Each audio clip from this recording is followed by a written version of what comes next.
Wow! Onion dosa. My choice is always onion dosa. Vegetable dosa. It's my choice. Podi dosa. My choice is podi dosa. Wow! Masala dosa. It's always my choice. Dosa வகைகளில் ஒவ்வொருவருக்கும் ஒவ்வொரு choice இருக்கலாம். ஆனால் எல்லா வகை தோசைகளுக்கும் ஒரே choice இதயம். சுரா கைட் 11ஆம் வகுப்பு பொதுத் தேர்வுக்கான புதிய பதிப்பு. அதிக மதிப்பெண் பெற சுரா கைட் அனைத்து புத்தக கடைகளிலும் கிடைக்கும். Also available on Amazon, Flipkart and surabooks.com. Soubin Shakir கதாநாயகனாக நடித்து தானே தயாரித்த மஞ்சுமெல் பாய்ஸ் மலையாள படம் உலக அளவில் 220 கோடி ரூபாயை வசூலித்தது.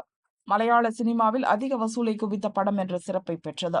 மஞ்சுமெல் பாய்ஸ் பட தயாரிப்புக்காக 7 கோடி ரூபாய் கொடுத்தேன், லாபத்தில் 40% பங்கு தருவதாக கூறி ஒரு பைசா கூட தராமல் தயாரிப்பாளர்கள் ஏமாற்றி விட்டார்கள் என அரூரைச் சேர்ந்த சிராஜ் என்பவர் எர்ணாகுளம் கோர்ட்டில் வழக்கு தொடர்ந்தார்.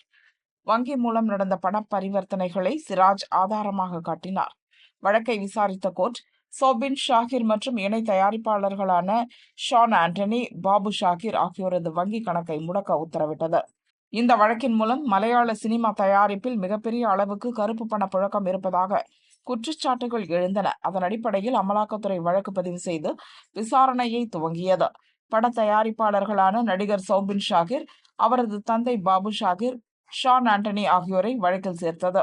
முதலில் ஷான் ஆண்டனியை கொச்சியில் உள்ள அமலாக்கத்துறை ஆபீஸுக்கு வரவழைத்து அதிகாரிகள் விசாரணை நடத்தினர். சிராஜ் காட்டிய வங்கி பரிவர்த்தனை ஆதாரங்களின் அடிப்படையில் ஷான் ஆண்டனியின் விசாரணை நடத்தப்பட்டது.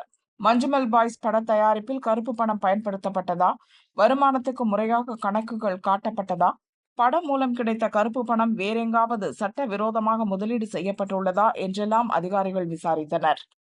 ஷான் ஆண்டனி கூறிய தகவல்களின் அடிப்படையில் நடிகர் சௌபின் ஷாகிர், அவரது தந்தை பாபு ஷாகிர் ஆகியோரிடமும் விசாரணை நடத்த அமலாக்கத்துறை முடிவு செய்து இருவருக்கும் சம்மன் அனுப்பியுள்ளது. விசாரணை ஆரம்ப கட்டத்தில் தான் இருக்கிறது, போக போக தீவிரமாகும் என அமலாக்கத்துறை வட்டாரங்கள் தெரிவித்ததால் கேரள திரையுலகில் பரபரப்பு நிலவுகிறது. இந்த வழக்கு தொடர்பாக நடிகர் சோபின் ஷாகிர், பாபு ஷாகிர், ஷான் ஆண்டனி ஆகியோரை கைது செய்ய கேரள ஹைகோர்ட் இடைக்கால தடை விதித்துள்ளதால் மூவரும் தற்காலிக நிம்மதியில் உள்ளனர். மஞ்சுமெல் பாய்ஸின் பிரம்மாண்ட வெற்றி எந்த அளவுக்கு பரபரப்பாக பேசப்பட்டதோ அதே அளவுக்கு அந்த படத்தால் எழுந்த சர்ச்சைகள் குறித்தும் கேரளாவில் பேசப்படுகிறது. கொடைக்கானல் குணா குகையில் படம் பிடிக்கப்பட்ட காரணத்தால் தமிழகத்திலும் மஞ்சுமெல் பாய்ஸ் சக்கை போடு போட்டது.